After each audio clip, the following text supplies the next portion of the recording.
G'day legends, Sunken Dutchman here. I'm going to do or show you guys how I fillet kingfish.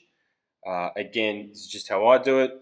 There are plenty better ways to do it probably. Again, if you want to get real technical, I would go YouTube some, I don't know, Japanese sushi chef, and they'll show you an amazing way to do it. But for those that are out there that want it quick and dirty, this is how I do it. So first things first, the kingfish that I shot this the other day, it's been on ice for a bit over 24 hours. And I always ice my fish for at least 24 hours. It just lets the flesh set and I find it easier to fillet. So first thing I'll do on this one is I'll take off the collars. So underneath the pec fin, if you make an incision and then cut right round to behind the head. Right, underneath the gill plate there's a little hinge, and you can just, with a bit of effort, cut through that hinge, and it helps to release the collar. There we go. And then tracing downwards, I like to get a little bit of the belly meat on my collars, just because it's so delicious, and then just breaking the throat underneath the gills there.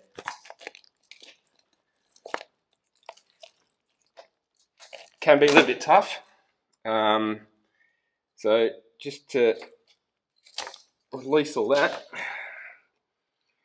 and then that's one of the collars there. Again, you take all this sinew and guts out. I'll do that later, but that's how I take the collars off.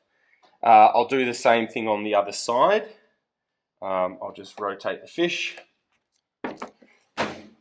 Again, under that pec fin, back round, chasing the top of the head, and then under the gill plate, there's a little hinge.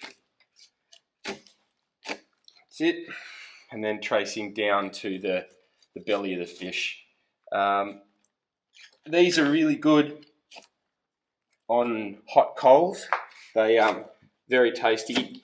There's a lot of bone and stuff in there, so the fish stays a bit moist when you tend to do these you can do these for a lot longer on the coals, like low and slow. But that's a beautiful kingy collar, plenty of meat in it, plenty of fat throughout. So yeah, I highly recommend you keep them and eat them if you haven't been doing so already. And then now we get to taking off the fillets.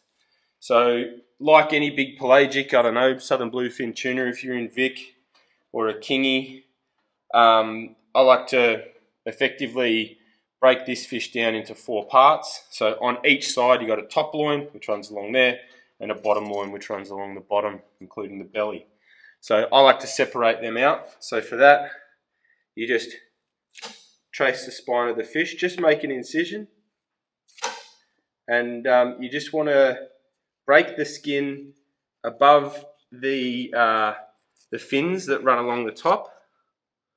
Right, you don't want to go too deep because you can actually punch through the skeleton over to the other side of the fish, which you don't really want to do. All right. So once you've got an incision there, you can then open it up and trace the skeleton of the fish. You want to get as close to that skeleton as possible, right, without cutting through it. And open it up and you'll be able to see the skeleton there.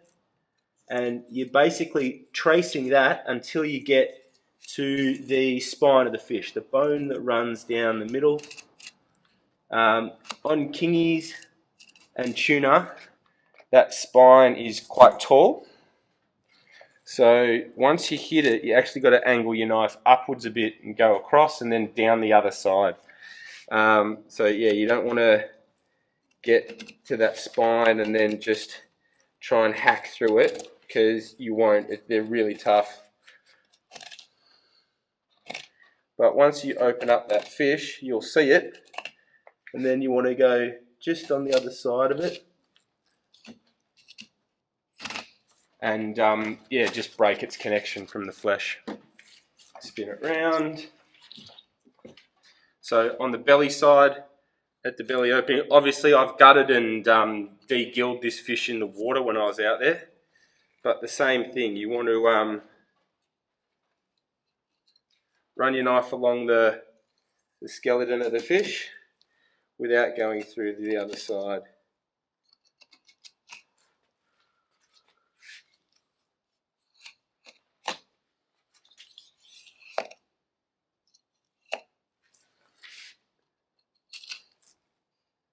And once you reach the spine on this side, it should be pretty easy just to release the meat. As you can see there, it's lifting up. And one smooth action through the pin bones. And that's your beautiful kingy fillet ready to be quartered. Before we quarter that, I'm just going to do the other side. But you can see how, like, I was close to the bone. There's a little bit of flesh here. You know, if you've got a cat or a dog or anything like that, you can give that to them if you don't want to eat it yourself. But the main thing is tracing the skeleton so you're nice and close, you don't waste any meat. Yeah, so I'm going to do the other side now.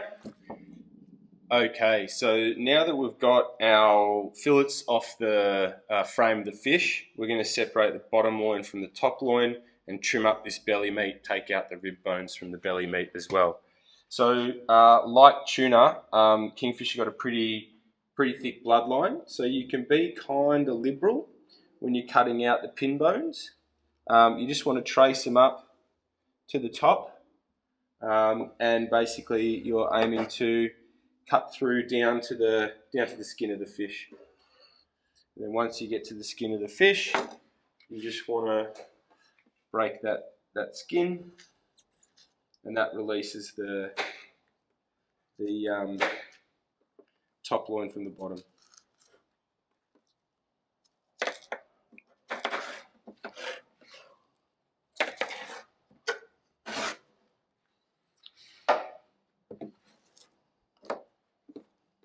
So there you have it. The top loin, bottom loin, pin bones are still on that, so we'll cut them out when we get there. Just for now though, I am going to skin this top loin. So when you're skinning the fish, you just want to get your knife under, just on top of the fish, and you want to get purchase on the skin and just wiggle it back and forward, back and forward and back and forward. Let your knife cut. You shouldn't have to force it through. And that's it. But we've just got there a beautiful top loin from the kingy. We'll trim that up a bit further, but for now I'll just work on the belly side.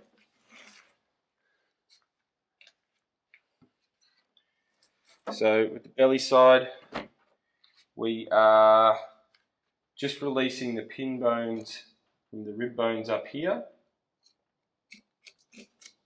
just like that. And once they're released, we can get our knife in between there and cut that bloodline out. Again, you can be fairly liberal because kingies like tuna have a pretty strong bloodline.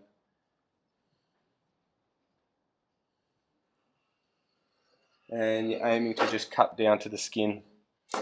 And then when you get to the skin, cut through it.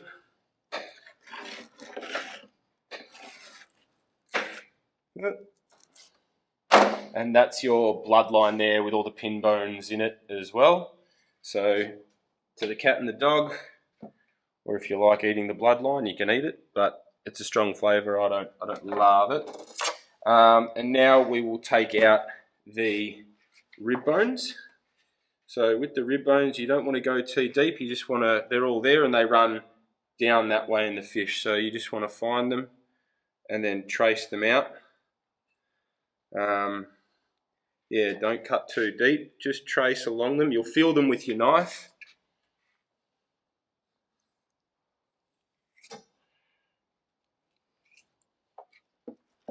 And it's always good, just position the fillet that suits you. If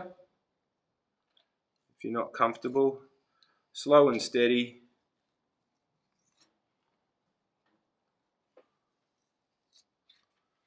And the ribs only go to about there. They're not a deep rib that go right to the bottom of the belly. That's sort of where they end there. So you just want to trace them just out to the bottom of them and come out the bottom. But again, the key is not cutting too deep. You want real shallow cuts. Just like that.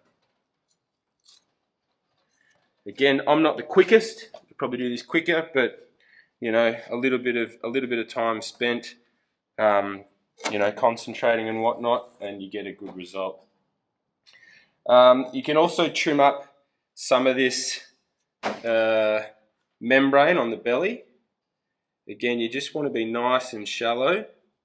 You don't want to go too deep. And right at the bottom of the belly, they've actually got this big fatty line that runs in. So I don't find it that, it's a weird texture, but I just cut that out as well. And that is it. So that's the bottom loin without all the pin bones and stuff. And then again, skinning it, you just want to get your knife under and get purchase on the skin and let the knife do the cutting.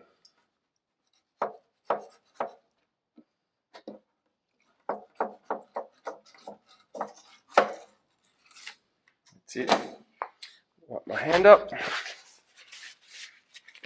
And that is the bottom loin of the kingy. Again, I'll trim all that blood meat out and stuff, but that is that's one side almost done and dusted. And again, the skin's there. You know, some people fry it up and eat it, and apparently it's really delicious. It's like pork crackling, but I haven't mastered that yet, so that's going to be for the compost for me. Okay, so now we've got all our loins. I'm going to show you how I trim them up.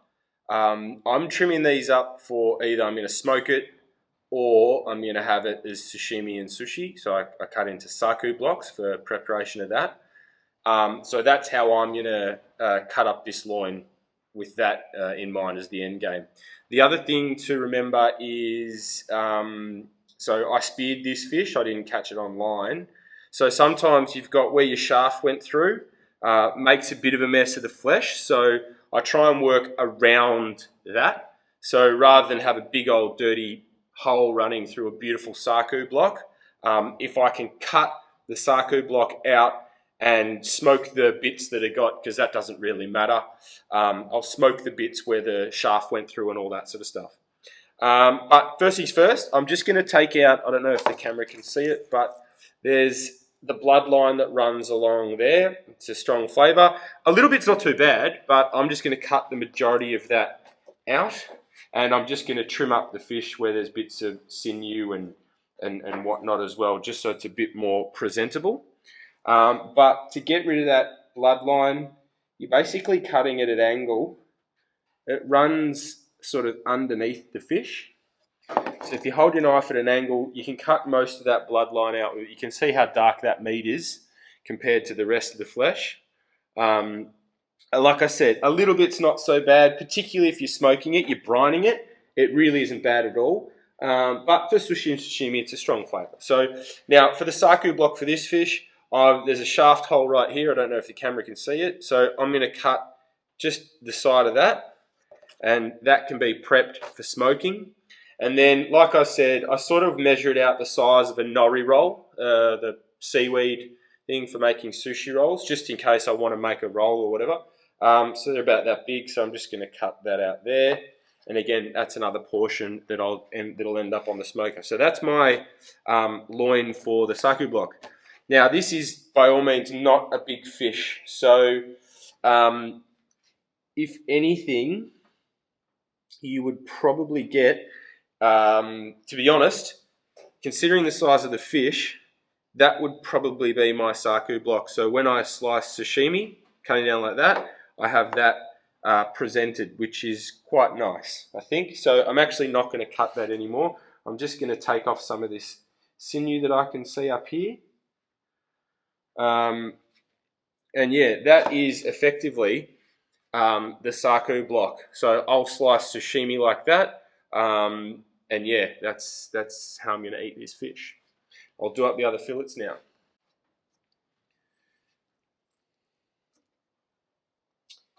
Okay, so first things first, I'm just inspecting the fish for any bones that have been left behind, and I can't find any, which is good. Again, I'm going to take that bloodline out, just running my knife at a sharp angle underneath this fillet, and you'll see when I lift it up and take it out. That's the blood meat there. Again, quite a comparison to the rest of the flesh. Now, the belly, I always smoke. It's so good on the smoker. So I'm actually just going to portion this belly side up for the smoker. I'm feeling around if I've left any bones behind, which I don't think I have. Is that a bone? A fragment, tiny little fragment of one. But yeah, apart from that, just trimming up any of the sinew I find, or membranes and stuff that won't come out good. The belly membrane is fine on the smoker. It really isn't. It almost vanishes. So yeah, I'm going to cut down there, and I'm going to make portions out of that for the smoker. I'll probably do 1, 2, 3. So they're good for smoking, and that is all belly. Keep them separate. I could almost make a saku block out of that as well, because the tail does have a bit more sinew. I might make a small one. I'm going to do like that and smoke that up. And that's it. As you can see, I got a bit for sushi and sashimi, a fair chunk. Obviously, the belly's the good stuff for the smoker, but a fair chunk for the smoker as well. And that's basically how I'd fill it up and portion up my kingfish. So if you're lucky enough to get one in Vic, happy hunting, happy filleting, and I'll catch you on the next one, guys. Cheers.